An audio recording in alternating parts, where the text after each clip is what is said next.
It's still a must-see television. That Have I Got News For You, isn't it? How long's it been going now? A long time. About 100 years now. At least 100 years, yeah. Does it have a purpose, do you think, beyond being vastly entertaining and scurrilous? Yeah, well, it's a very, very important national institution. Yes. And a quiz show. And the question... Which is the important element. And what about that relationship that you have with Paul? It's an intriguing relationship. It's kind of a benign, but there's a kind of edge to it. There's still, after all these years, there's a kind of divide between you, isn't there? Well, it's the class struggle, really. Is it? Paul essentially sees the programme as a continuation of the political movements of this century, in which he thinks I'm a stuffed shirt upper-class twit. And I think he was quite lucky to get GCSE metalwork. Well, it certainly works, whatever it is. The dynamic's interesting, of course, isn't it? I mean, not just between you and him, but between the three of you. Except, of course, it's changed now, because you don't have a constant leader. And my own view is that, I don't know what yours is that you need that sort of permanent fixture there. You can be rude to him. Like you used to be with Dayton, of course. I think we are getting a permanent host, because David Blunkett's a bit short of work. Yeah. And one of the two Davids will be out of a job, of course. Absolutely. Well, William Hague has done it, and he's done it very well, but he did come on and say, look, I'm in charge for half an hour, and that's average for a Tory leader. So who's your favourite? Well, I like Boris Johnson. Yeah, you can see there. Boris Johnson. And Boris Johnson, obviously, people always ask me the same question. They say, is Boris a very, very clever man pretending to be an idiot? And I will say no. Now, let's talk about this new project of yours, because something far enough removed from what you're doing now could not be imagined. This is a series of documentaries that you're doing, a 4-part series, for Channel 4, which goes out tomorrow night. And it's about World War I. Yeah. Now when did your interest in World War I start?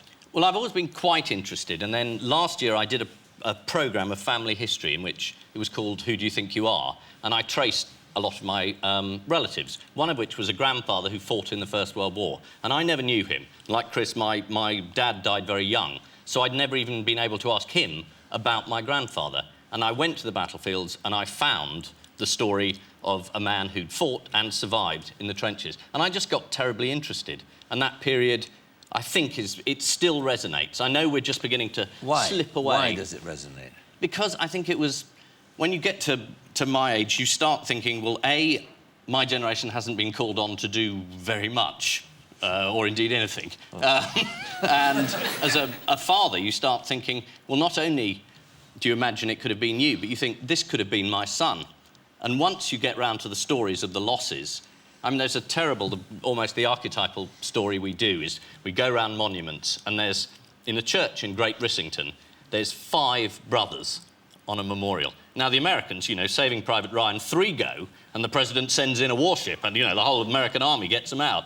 In England, 5 brothers die, you get a little telegram from the War Office. Terribly sorry, madam, all your sons are dead. And would you believe it, they were called Souls. Souls, that's right. The Souls brothers, 5 dead souls. And Mrs. Souls' 6th son also, he died of meningitis, didn't he? So yeah, straight after the war. She had... So it's a catastrophic loss, and her story is almost emblematic of everything that was happening in Britain. This huge pall of grief. Everybody lost someone. And how did... I mean, who were the survivors who remembered the Souls and what happened to them? Well, we found a relative of one of the daughter's children, and a lot of local people in the village knew the story. And the worst thing about it was she got compensation for these boys, you know, a shilling for each boys, and she had to leave the village because the gossips all said she's got 5 bob, she's incredibly rich. So this poor woman had to leave. I mean, they're terrible stories. It was a different time, wasn't it? Completely different time. And we tried in this series, basically, to go around the war memorials and take names and then do reverse genealogy. So instead of you going to look up your relatives, they come and find you, accompanied by me, which is probably a shock. And what about the other thing that happened too, which I know you investigate, and that's that business of whole towns going to war. Yes. Accrington, Hull, the Hearts football team, all going... This idea of people, mates, pals... Yeah, well, they were called the Pals Battalions, right, yeah. and they went from all sorts of towns. And when they came back, having been sent away, the reception was rather different. I mean, there's a very good story we tell of... This is Luton.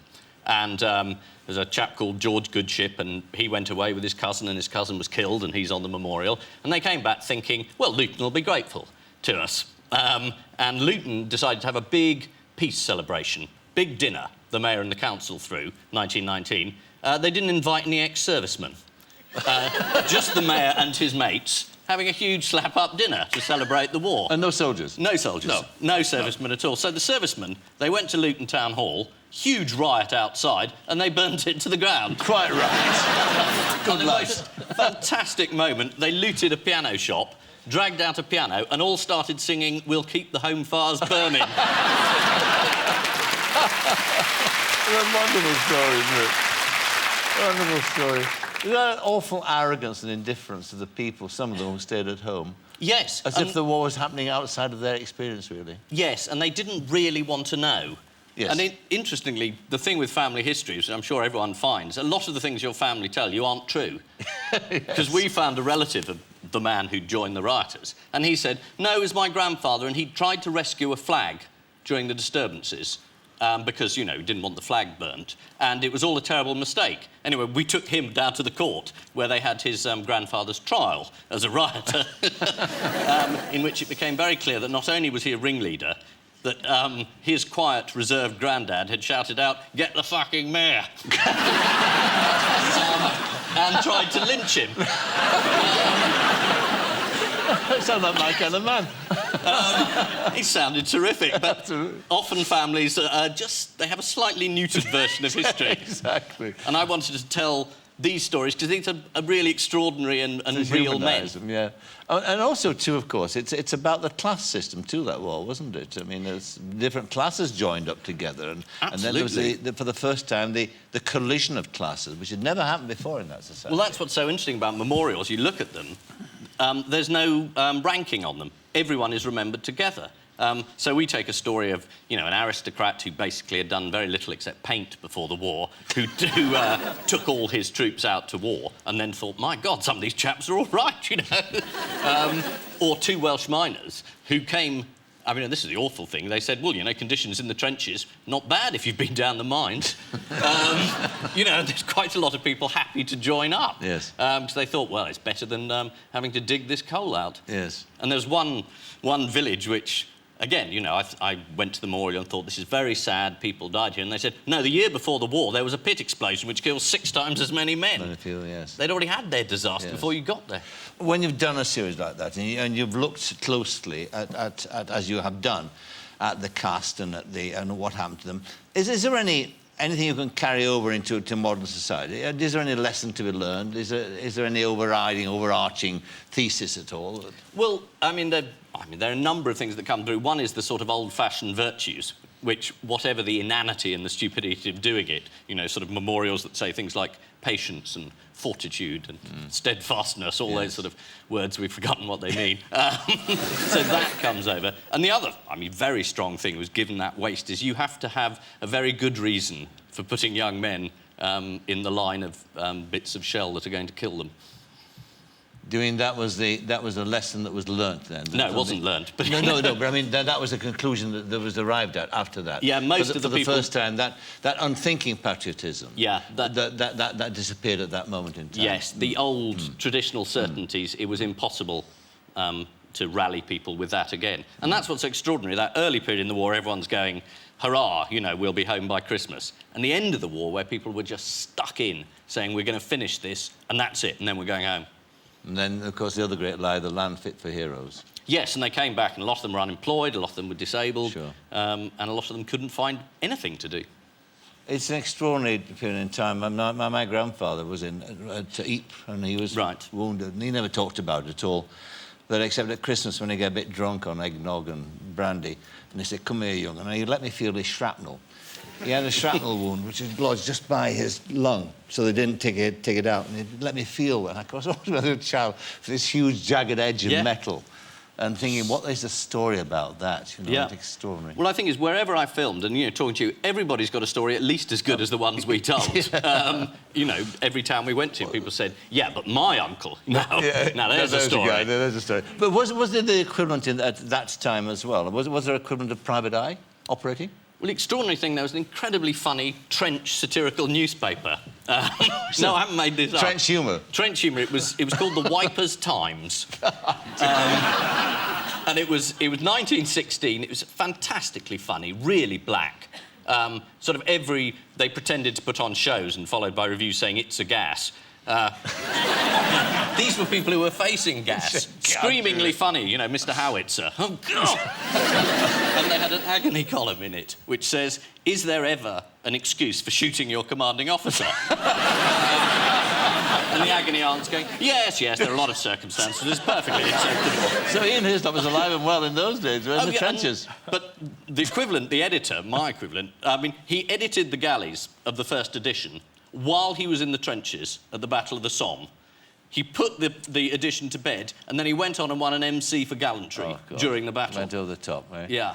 Does make you feel fairly pointless. Does it mean anything to you, that war, at all, Chris? No, the Second World War does, Yeah, because my mum and dad were in it, but not really. No, I don't know much about it. And now they're saying at school that they should teach kids about the Second and First World Wars as opposed to before that. Well, I'm all for that. I mean, too. before this history fades. That's right, exactly. Now, just going back for a moment back to Private Eye, are you still keeping the libel lawyers busy? Certainly are. You're good. Yeah, Good news. but I have to say that since I last appeared on the show, we won a libel action, which is the first ever. Broken my duck. Took 9 years. And we won. And the victory was slightly marred by the fact that he then went bankrupt. And we had to pay all the costs. Which came to just under £1 million. Oh, gosh. So a terrific victory there for Private Eye. Does it get any easier, your job? You know, looking for, as I said, you're the opponent of humbug and all that sort of stuff, and for human folly. Did you find your job gets easier as we get older? And does the world... Oh, yes. Yes. And actually, recently, it's got a lot easier, because when Blair first came into power, a lot of people said, you know, it's not funny what you do, give him a chance, you know, you knock the Tories all the time, just let him have a chance. And nowadays people say, put a boot in. We want more. And, of course, you must have imagined after Ronald Reagan that you couldn't have another American leader that you would actually find such a wonderful target. Now you've got one. No, we now have an American president that makes Ronald Reagan look positively Einstein-like. And you can't go wrong with a Bush on the cover. You can't. Tell me, just give me a couple of Bushes, your favourite ones. What I liked was Bush's countdown to war, and the president going, 10, 9, 8, 9, 4.